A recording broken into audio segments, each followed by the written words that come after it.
खेत और खलिहानों की सुनो कहानी, सुनो कहानी।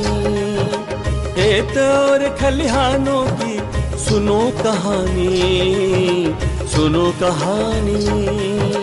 किसान वाणी, किसान वाणी, किसान वाणी, किसान वाणी, किसान वाणी, किसान वाणी, किसान वाणी, किसान वाणी।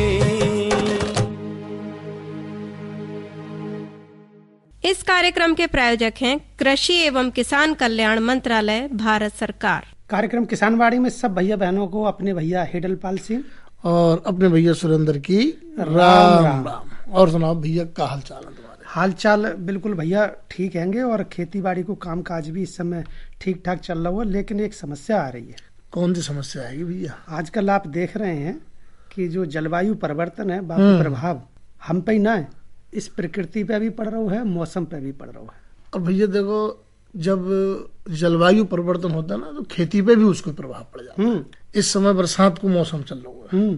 पहले अगर बात करें घर के, आज से 30-40 साल पहले घर के छोटे छोटे, तो भैया 15-15 दिन के झड़ लागते, अब वो कुछ खुलत ना हो मौसम का दही। अब तो इतना बरसे को 2 मिनट, अब मौसम थोड़ी देर में धूप।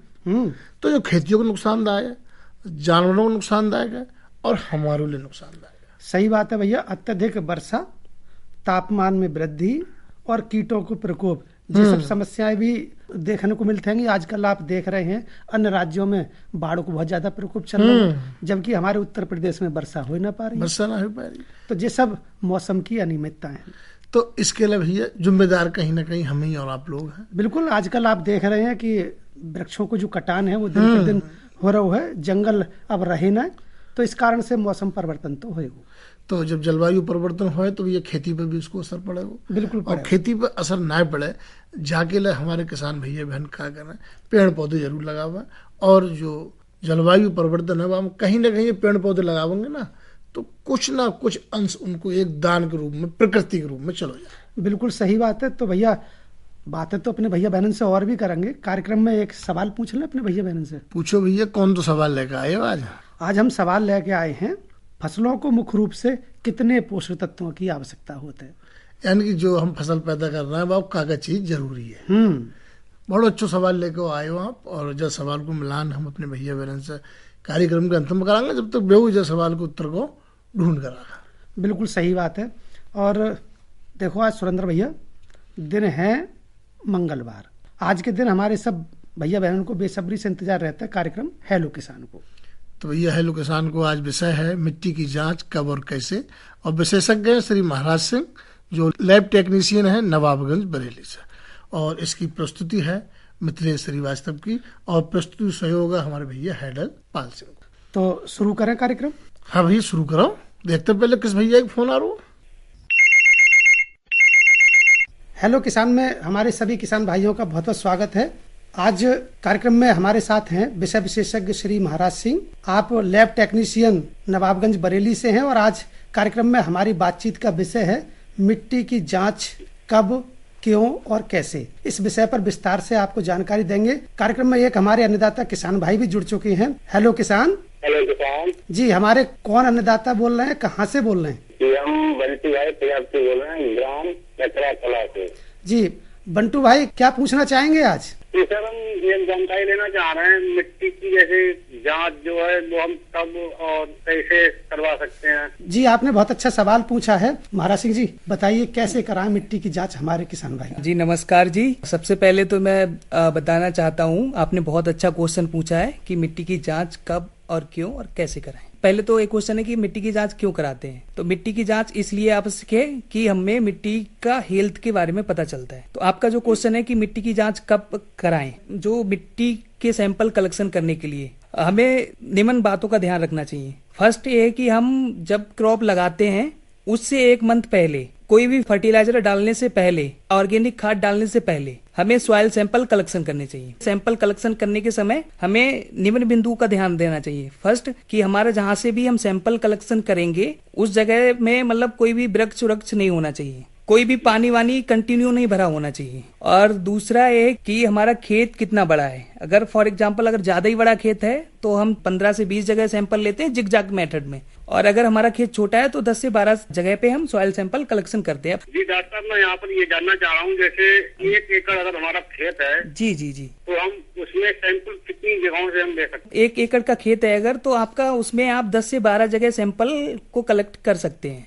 लगभग 6 इंच गहरा वी आकार में गड्ढा खोदें। और सैंपल कैसे कलेक्शन करना है, तो उसके लिए आपको एक बी आकार का गड्ढा खोदना है। आप 10-12 जगह से निकाल के उसको मिक्स करके फिर क्वाड्रेट तरीके से आप आधा आधा करके लगभग 500 ग्राम आपकी जो मिट्टी है वो सॉइल टेस्टिंग के लिए सफिशिएंट होती है। तो आपको 500 ग्राम सॉइल सैंपल कलेक्शन करके पैक करके उस पे आपको अपना नाम, खेत का नाम या खेत की पहचान और कब डेट सैंपल कलेक्शन किया है वो नोट करके तब आपको सॉइल सैंपल जो भी केबीके हैं या सॉइल टेस्टिंग लैब है हमारे यहाँ, वहां पे आपको फिर पहुंचाने। जी, और कौन सी फसल लेनी है ये भी आप लिखें।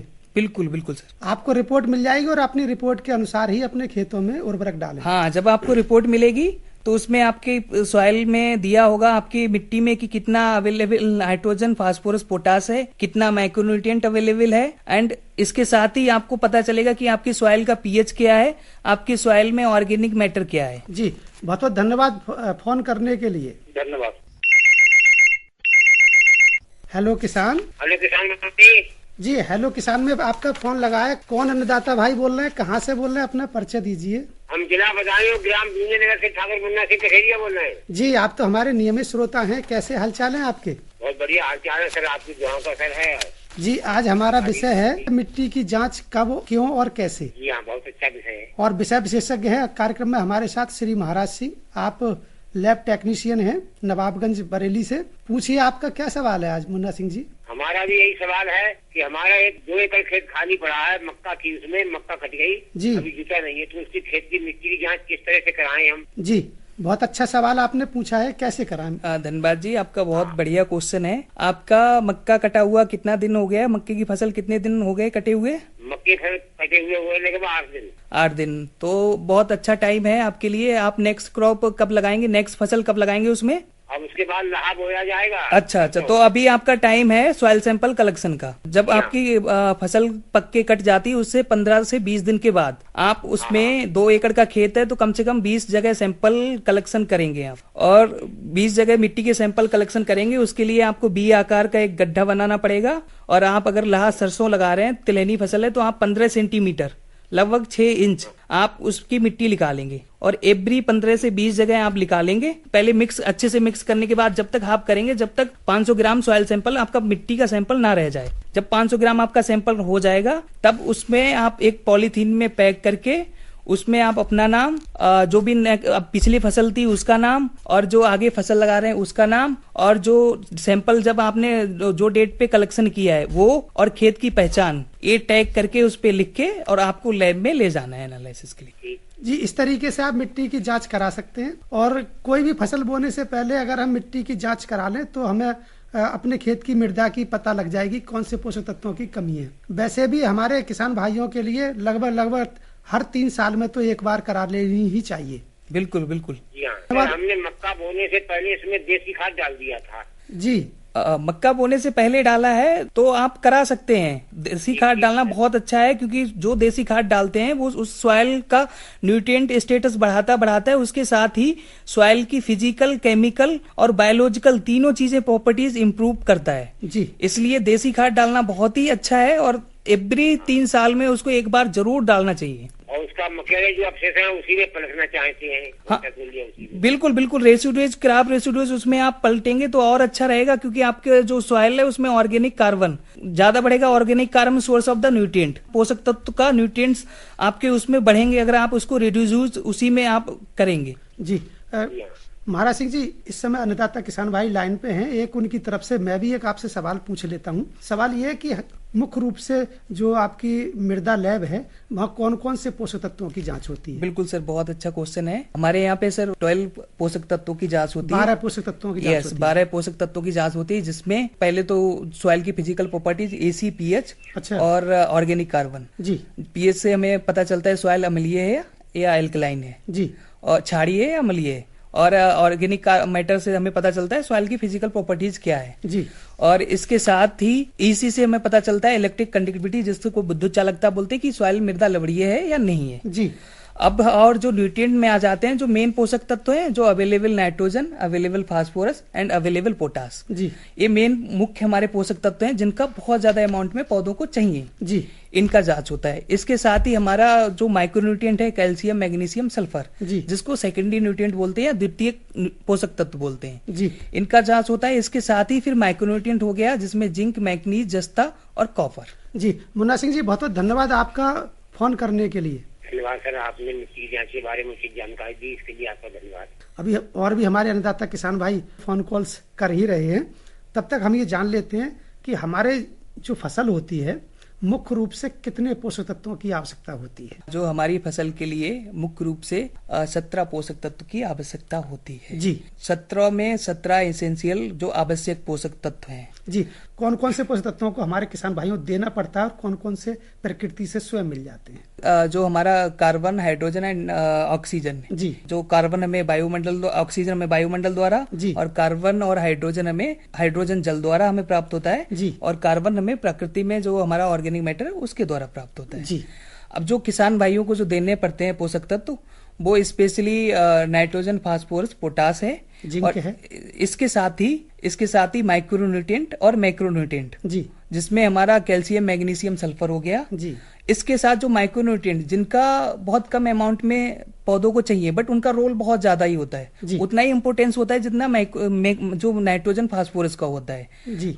इन न्यूट्रिएंट्स जो माइक्रो हैं, जिसमें जिंक हो गया, कॉपर हो गया, आयरन हो गया, मैग्नीज हो गया, किसान भाई इस पे ध्यान नहीं देते हैं, बट ये पोषक तत्व तो बहुत ही जरूरी है हमारी मृदा के लिए। जी, अब ये जानना चाहेंगे महाराज सिंह जी कि मिट्टी की जांच कराने से कौन सा फायदा होता है हमारे किसान भाइयों को? बिल्कुल सर, सबसे पहले तो मैं बताना चाहूंगा कि मिट्टी का जांच कराने से जो किसान भाइयों को बेनिफिट्स होते हैं। अभी किसान भाइयों को पता नहीं है कि हमारी सॉइल में कौन सा न्यूट्रिएंट्स कम है, कौन सा न्यूट्रिएंट्स ज्यादा है, कौन सा पोषक तत्व कम है और कौन सा पोषक तत्व ज्यादा है। जी, अगर हम अंदाजे के अनुसार हमारे अंदाजे को वो डालते हैं, अगर नाइट्रोजन ज्यादा है फिर भी वो नाइट्रोजन डालते रहते हैं। तो एक तो है कि हमारे किसान भाइयों का लागत ज्यादा पड़ती है। जी। दूसरा, जो न्यूट्रिएंट एक्सेस हो जाता है तो वो सॉइल को भी पॉल्यूटेड करता है। जी। इसके साथ ही क्रॉप को भी इफेक्ट करता है। जी, लागत भी ज्यादा आती है। मतलब मिट्टी की जांच से एक तो हमें फार्मर को कितना फर्टिलाइजर देना है, कितना पोषक तत्व देना है, किसान भाइयों को पता चलता है, अन्नदाताओं को पता चलता है। इस हिसाब से उनका पैसा जो है कॉस्ट कम रहती है और सॉइल हेल्थ बनी रहती है, प्रोडक्शन ज्यादा होता है। तो फर्स्ट थिंग कि हमारे जो अन्नदाता हैं उनकी लागत कम होती है, इसीलिए, और जो न्यूट्रिएंट्स है वो बैलेंस एज ए क्रॉप को प्राप्त होता है। सबसे पहला तो यही है कि मिट्टी की जांच कराने से पोषक तत्व का पता चलता है। उसके बेसिस पे हमारे किसान भाई रिकमेंडेड जो हम लोग सॉइल टेस्ट के जो रिजल्ट देते हैं, तो उसमें हम ये भी देते हैं कि कौन सा न्यूट्रिएंट कम है और कितना अप्लाई करना चाहिए। जी। हाँ, एक अन्नदाता किसान भाई लाइन पे हैं।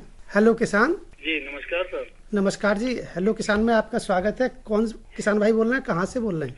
जी, सुल्तान से बात कर रहा हूँ सर, मैं यहाँ से करेली करके ना से। जी, आज हमारा विषय है मिट्टी की जांच क्यों और कैसे। कोई शंका या समाधान आप जानना चाहते हैं मिट्टी की जांच के संबंध में तो आप पूछ सकते हैं। कार्यक्रम में हमारे साथ हैं विषय विशेषज्ञ श्री महाराज सिंह जी। जी, आपका क्या सवाल है? घर में पपीता के पेड़ लगा रखे हैं हमने। जी, ठीक है। तो उसमें फल नहीं मिल पा रहा है, मतलब थोड़े से बड़े हो पाते हैं, वो 100 ग्राम 150 ग्राम का। हाँ। तो वो अपना येलो पड़ के वो डंडी टूट के निकल पड़ते हैं वो। जी, क्या कारण हो सकता है? सबसे पहले तो मैं आपसे पूछना चाहूंगा कि आपने जो पपीते के पेड़ लगाए हैं तो उसका मतलब कितना डिस्टेंस पे आप पपीते के पेड़ खेती कर रहे हैं पपीते की, या फिर घर में लगा रखे हैं? प्लाट खाली पड़ता है ना 200 गज का। अच्छा, तो उसमें आप आप जो उन पपीतों में मतलब न्यूट्रिएंट्स दे रहे हैं, फल गिरने का ऑप्शन है कि आप बोरान का स्प्रे कीजिए वहाँ पे। मेन प्रॉब्लम क्या होता है कि बोरान की कमी से जो फल हैं वो अपर पैक मेच्योर नहीं हो पाते, मतलब छोटे से ही छोटे होके गिर रहे होंगे, गिर जाते हैं वो, येलो पड़ के गिर जाते हैं। बिल्कुल बिल्कुल, फल नहीं पाते वो पूरे तरीके से। बिल्कुल। तो आप अभी उसमें न्यूट्रिएंट्स, एक तो आप थोड़ा सा उसके चारों तरफ रूट में न्यूट्रिएंट्स दे रहे हैं, पोषक तत्व दे रहे हैं, नहीं दे रहे हैं? हमने तो वैसे मिट्टी के वो बांध के मेड़ चारों तरफ, हाँ। आग लागत आई थी, किसी ने वो डाल दिया, तो किसी ने कहा धागा बांध दो चुटिया, वो बांध दिया उसके अंदर। जी, अब थोड़ा नहीं पड़ा उसमें। जी, अब थोड़ा गोबर की सड़ी खाद भी सभी पेड़ों में एक एक पल्ला डाल दीजिए। जी। बिल्कुल गोबर की खाद डाल दी, उसमें मिला दीजिए चारों तरफ। और दूसरा कि आप बोरान, नाम क्या है सर दवा का? दवा का नाम है बोरेक्स करके आता है, 11% होता है, उसका सॉल्यूशन बना के। शुद्ध भाषा में उसको सुहागा कहते हैं। यस यस, सुहागा, ठीक है, लिख लिया मैंने ये। हाँ सुहागा, उसका आप पानी में घोल के और उसका आप छिड़काव कीजिए। पानी में घोल के तो छेड़ से पेड़ के ऊपर सर है? जी बिल्कुल। तो लोग जाएंगे ये फल हाँ मिल उससे, जाएंगे खाने को हम हाँ लोग। उससे जी। फल रुकेंगे। बहुत बहुत धन्यवाद आपका फोन करने के लिए। जी सर, शुक्रिया। एक अन्नदाता किसान भाई लाइन पर और हैं, उनसे भी जान लेते हैं। कहाँ से फोन किया है आपने? क्या नाम है आपका? क्या नाम है आपका? मेरा नाम गोपाल, आप कहाँ से बोल रहे हैं? मैं रहने वाला भानसर का हूँ, बिचौली से बोल रहा हूँ। जी, तो आज ये बताइए क्या पूछना चाह रहे हैं आप? मिट्टी की जांच कैसे की जाती है, क्यों जरूरी होता है? जी, बहुत अच्छा आपने सवाल किया है। मिट्टी की जांच क्यों की जाती है, इससे क्या फायदा होता है, बताएं महाराज सिंह जी। बिल्कुल गोपाल जी, मिट्टी की जांच जैसे हम अपने शरीर की जांच कराते हैं कि हमको क्या, हमारी शरीर की जांच से हमें पता चलता है कि क्या रोग है, क्या रोग है हमारे शरीर में। उसी प्रकार से, और उसके लिए हमें क्या चीजें, क्या मेडिसिन लेनी पड़ेगी, क्या दवाइयां लेनी पड़ेंगी ठीक करने के लिए।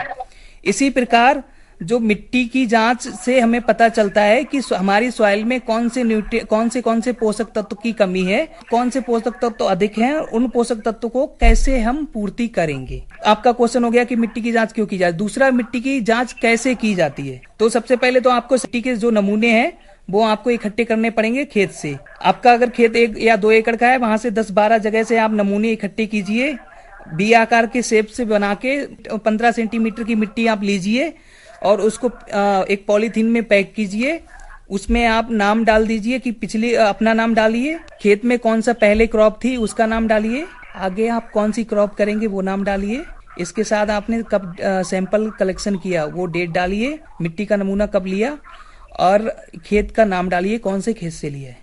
जी, तो इस तरीके से आप मिट्टी की जांच करा सकते हैं गोपाल जी। और आपको मिट्टी के जांच के उपरांत जो आपके खेतों में आवश्यकता लगती है, कौन सा पोषक तत्व हमें देना, वही खाद डालिएगा। अनावश्यक खाद डालने से भी हमारी मिट्टी की सेहत खराब हो जाती है। बिल्कुल बिल्कुल, धन्यवाद जी सर। धन्यवाद फोन करने के लिए। हेलो किसान में महाराज सिंह जी, कॉल हमारे किसान भाई लगातार कर ही रहे हैं, तब तक हम ये जान लेते हैं क्या हमारी सरकार ने भी मिट्टी की जांच के लिए मृदा स्वास्थ्य कार्ड कोई योजना भी चला रखी है? बिल्कुल सर, हमारी केंद्रीय सरकार ने जी 2015 में एक योजना चलाई थी, जो कि अभी भी योजना चल रही है और जी। बहुत उसका जोर शोर से प्रचार हो रहा है। अन्नदाताओं के लिए बहुत ही महत्वपूर्ण योजना है वो, जी, जिसका नाम है मृदा स्वास्थ्य कार्ड। अच्छा, जिसके अंतर्गत जो किसानों के, हमारे अन्नदाताओं के खेतों से नमूने एकत्र करके हमारी जो लैबें हैं, हमारी ICR की लैबें हैं, हमारी KVK कृषि विज्ञान केंद्र की लैबें हैं, जी, वहां पे बहुत अच्छी तरीके से, बहुत ही अच्छे मेथड से मिट्टी की जांच की जाती है,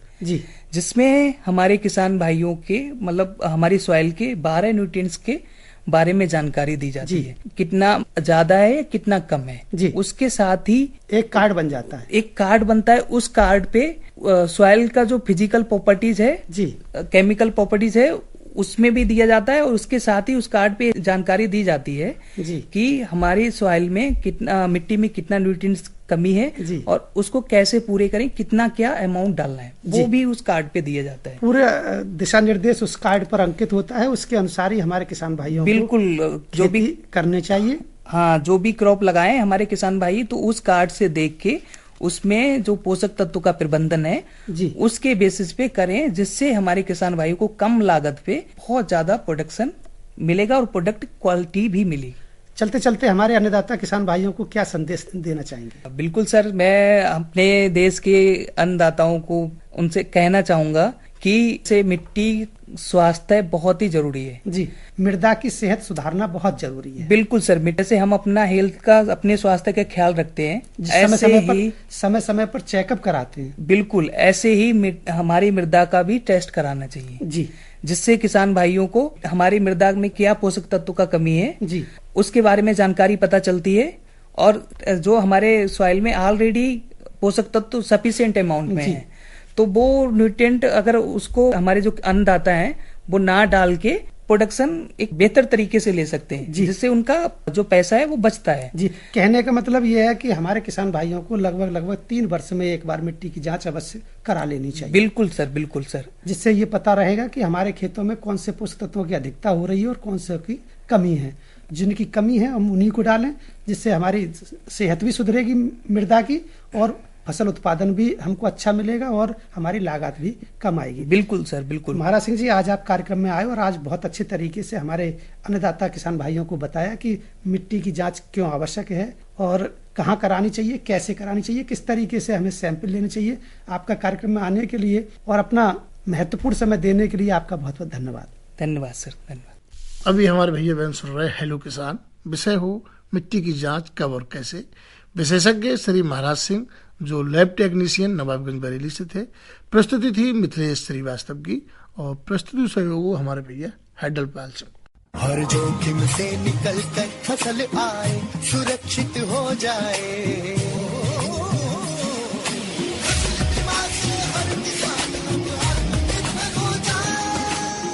संकट के समय प्रधानमंत्री फसल बीमा योजना किसानों के लिए वरदान है। अब सूखा पड़े या बाढ़ आ जाए कोई डर नहीं, अब ओले पड़े या कीट पतंगे फसल खा जाए कोई फिक्र नहीं, क्योंकि हमने लिया है प्रधानमंत्री फसल बीमा। बुआई से फसल कटाई तक हर जोखिम का दावा, न्यूनतम प्रीमियम पर अधिकतम भुगतान का वादा। योजना से हर साल जुड़ रहे हैं 5 करोड़ से ज्यादा किसान। अब आपकी है बारी। नजदीकी कृषि कार्यालय, सहकारी समिति, बैंक शाखा, अधिकृत बीमा कंपनी या जन सेवा केंद्र में स्वेच्छा से करा सकते हैं पंजीकरण। फसल बीमा पोर्टल या फसल बीमा ऐप द्वारा भी कराया जा सकता है पंजीकरण। प्रधानमंत्री फसल बीमा योजना, आपकी फसलों का संपूर्ण सुरक्षा कवच। कृषि एवं किसान कल्याण मंत्रालय। सुरेंद्र भैया, देखो कार्यक्रम में कोशिश ये रहता है कि हम अपने भैया बहनों तक अधिक से अधिक जानकारी पहुंचा दें और आज हमने जानकारी जुटाई है कृषि विपणन मंडी समिति डेला पीर बरेली से आज के बाजार भाव के विषय में। तो भैया देखो काका भाव, काका चीज काका भाव बिकी है, हमारे भैया को पता होना चाहिए। भैया आज गेहूं को थोकवा रहो 2515 रुपए प्रति कुंतल, 29 रुपए प्रति किलो। चावल 3225 रुपए प्रति कुंतल, 40 रुपए प्रति किलो। चना छोटा बिको आज 6460 रुपए प्रति कुंतल, 75 रुपए प्रति किलो। दाल अरहर बिकी आज 11175 रुपए प्रति कुंतल, 125 रुपए प्रति किलो। दाल उड़द 10,250 रुपए प्रति कुंतल, 115 रुपए। और भैया गुड़ भेला की अगर बात करें तो 4,550 रुपए प्रति कुंटल, 55 रुपए प्रति किलो। आलू बिको हो 815 रुपए प्रति कुंटल और 15 रुपए प्रति किलो। टमाटर को भाव आज रहो 2,425 रुपए प्रति कुंटल, 40 रुपए प्रति किलो। और प्याज बिको 2400 रुपए प्रति कुंटल, 35 रुपए प्रति किलो। और बात करें सब्जियों की रानी भिंडी की, तो आज भिंडी को भाव रहो 1,875 रुपए प्रति कुंटल, 35 रुपए प्रति किलो। हरी मिर्च 2,860 रुपए प्रति कुंटल, 52 रुपए प्रति किलो। और फलों के राजा आम को भाव रहो 4,400 रुपए प्रति कुंटल, 75 रुपए प्रति किलो। केला पका 2,850 रुपए प्रति कुंटल। और पपीता आज बिको 2,990 रुपए प्रति कुंटल, 55 रुपए प्रति किलो। सेब बिको हो 12,900 रुपए प्रति कुंटल, 210 रुपए प्रति किलो। तो जाते हुए भैया आज के बाजार भाव की जानकारी जो हमें कृषि विपणन मंडी समिति डेला पीर बरेली द्वारा प्राप्त हुई। और अब बता दें आगामी 24 घंटा के मौसम के बारे में अपने भैया बहनों को। हाँ भैया, मौसम बता दो। देखो भैया, आज अधिकतम तापमान 32 डिग्री सेंटीग्रेड, न्यूनतम तापमान 26 डिग्री सेंटीग्रेड रहो। आज हवा की औसत गति 4 से 7 किलोमीटर प्रति घंटा, दिशा दक्षिण पूर्व दक्षिण रही। आज आसमान में बादल छाए रहे, वर्षा लगभग जहां तहां 20 मिलीमीटर रही और वायुमंडलीय नमी 93% रही। बात करें कल आगामी 24 घंटा में मौसम कैसो रहेगा, तो कल अधिकतम तापमान 31 डिग्री सेंटीग्रेड, न्यूनतम तापमान 27 डिग्री सेंटीग्रेड। हवा की औसत गति 7 किलोमीटर प्रति घंटा और दिशा दक्षिण पूर्व रहने की उम्मीद है। आसमान में बादल छाए रहेंगे और वर्षा लगभग 25 मिलीमीटर होने की संभावना है। बात करें वायुमंडलीय नमी की, तो वायुमंडलीय नमी 94% रहने की उम्मीद है। तो ये तो हो भैया आज और आगामी 24 घंटा को मौसम। और कार्यक्रम के शुरू में एक सवाल पूछो, भैया को मिलान करवा दो। करा दे भैया, क्या मिलान है सवाल को? भैया हमारा सवाल हो फसलों को मुख्य रूप से कितने पोषक तत्वों की जरूरत होती है, तो भैया क्या होगा जवाब? जाको जवाब हुआ है भैया, फसलों को मुख्य रूप से 17 पोषक तत्वों की आवश्यकता होता है जिनसे हमारी फसल अच्छी हो सकती है। बिल्कुल भैया, तो अपने खेतों की मिट्टी की जांच कराने के उपरांत इन पोषक तत्वों को डालें जिससे आपकी जेब पे खर्चा भी कम पड़े। अब ये देखो, अब समय और ना बच्चों अपने भैया बहनों से बातचीत करें, चलते चलते बता दे रहे हैं कि आज के कार्यक्रम से हमें क्या नसीहत मिली। तो आज के कार्यक्रम से यह नसीहत मिलती है, किसी भी फसल की बुवाई से पहले अपनी खेती की मृदा की जांच अवश्य कराना। बिल्कुल सही बात है, तभी हमारी जेब पे खर्चा भी कम पड़ेगा और उपज हमें अच्छी मिलेगी और पर्यावरण भी हमारा शुद्ध रहेगा। पता लग जाता है ना भैया कि हमारी जमीन मांग का चीज, जैसे अभी सवाल में पूछी कि 17 पोषक तत्वों की जरूरत होती है हमारी फसल के लिए, तो अगर हम मिट्टी की जांच हुई तो पता चल जाए वे कौन से 17 पोषक तत्व हैं जो हमें खेत में देने हैं। बिल्कुल सही बात है, कुछ पोषक तत्व हमें वायुमंडल से भी मिल जाते हैं और कुछ पोषक तत्व हमें देने होते हैं। तो भैया अब समय आए अपने भैया बहनों से और अधिक बातें करें। अगले कार्यक्रम तक के लिए अपने भैया हेडलपाल सिंह और अपने भैया सुरेंद्र को दे अनुमति। भैया बहनों राम राम। इस कार्यक्रम के प्रायोजक थे कृषि एवं किसान कल्याण मंत्रालय, भारत सरकार।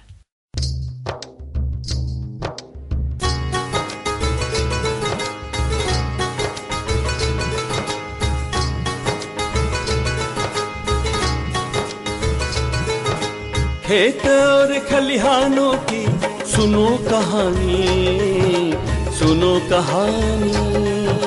खेत और खलिहानों की सुनो कहानी, सुनो कहानी। किसान वाणी, किसान वाणी, किसान वाणी, किसान वाणी, किसान वाणी, किसान वाणी, किसान वाणी, किसान वाणी।